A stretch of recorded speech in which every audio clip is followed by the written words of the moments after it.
Welcome to DR focus. ఈరోజు మనం కొన్ని ఇంగ్లీష్ వాక్యాల గురించి నేర్చుకుందాం. I have to leave early today. I అనగా తెలుగులో అర్థం నేను. లీవ్ అనగా తెలుగులో అర్థం బయలుదేరడం. ఎర్లీ అనగా త్వరగా. టుడే అనగా తెలుగులో అర్థం ఈరోజు. I have to leave early today అనగా నేను ఈరోజు త్వరగా బయలుదేరాలి. He had no money. Money అనగా తెలుగులో అర్థం డబ్బు. హీ హ్యాడ్ అనగా అతని దగ్గర. హీ హ్యాడ్ నో మనీ అనగా తెలుగులో అర్థం అతని దగ్గర డబ్బు లేదు. I dropped in casually. Casually అనగా తెలుగులో అర్థం మామూలుగా. ఐ డ్రాప్డ్ అనగా తెలుగులో అర్థం నేను పడిపోయాను. ఐ డ్రాప్డ్ ఇన్ క్యాజువల్లీ అనగా నేను మామూలుగా పడిపోయాను. Let's catch up. క్యాచ్ అనగా తెలుగులో అర్థం పట్టుకోవడం. లెట్స్ క్యాచ్ అప్ అనగా పట్టుకుందాం. What's nonsense. Nonsense అనగా తెలుగులో అర్థం అర్థం లేనిది. వాట్స్ నాన్ సెన్స్ అనగా ఏమి అర్థం లేనిది. I wish you well. I wish అనగా తెలుగులో అర్థం నేను నీకు అంత మంచి జరగాలని.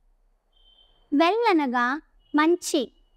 ఐ విష్ యు వెల్ అనగా నీకు అంత మంచి జరగాలని ఆశిస్తున్నాను. I'm feeling tired today. Tired అనగా తెలుగులో అర్థం అలసిపోవడం. టుడే అనగా ఈరోజు.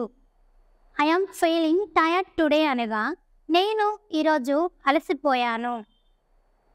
I don't understand. అండర్స్టాండ్ అనగా తెలుగులో అర్థం చేసుకోవడం. ఐ డోంట్ అండర్స్టాండ్ అనగా నాకు అర్థం కాలేదు. Please come as soon as possible. Please అనగా తెలుగులో అర్థం దయచేసి. యాజ్ సూన్ యాజ్ అనగా వీలైనంత త్వరగా. Please come as soon as possible అనగా దయచేసి వీలైనంత త్వరగా రండి. ఇట్స్ ఆల్ యువర్స్ అనగా తెలుగులో అర్థం అంతా నీదే. Are you happy now. Happy అనగా తెలుగులో అర్థం సంతోషం. నవ్వు అనగా ఇప్పుడు. Are you happy now. ఇప్పుడు నీవు సంతోషంగా ఉన్నావు కదా. Are you angry. యాంగ్రీ అనగా తెలుగులో అర్థం కోపం. ఆర్ యు యాంగ్రీ అనగా మీరు కోపంగా ఉన్నారా. Do you know. నో అనగా తెలుగులో అర్థం తెలుసుకోవడం. KNOW నో వస్తే తెలుసుకోవడం అని అర్థం. ఎన్ఓ నో వస్తే తెలియదు అని అర్థం. డు యు నో అనగా నీకు తెలుసా. Why are you crying. Crying అనగా తెలుగులో అర్థం ఏడవడం. వై అనగా ఎందుకు. వై ఆర్ యు క్రయింగ్ అనగా తెలుగులో అర్థం ఎందుకు ఏడుస్తున్నావు. What now. నౌ అనగా తెలుగులో అర్థం ఇప్పుడు.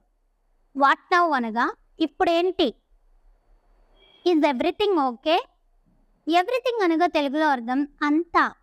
ఈజ్ ఎవ్రీథింగ్ ఓకే అనగా అంతా బాగానే ఉందా. డోంట్ యు గెట్ ఇట్ అనగా తెలుగులో అర్థం నీకు అర్థం కాలేదా. Why are you sad.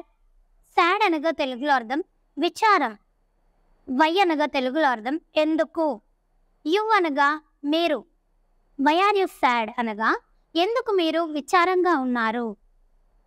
How are you. How అనగా తెలుగులో అర్థం ఎలా. యు అనగా మీరు. హౌ ఆర్ యు అనగా మీరు ఎలా ఉన్నారు.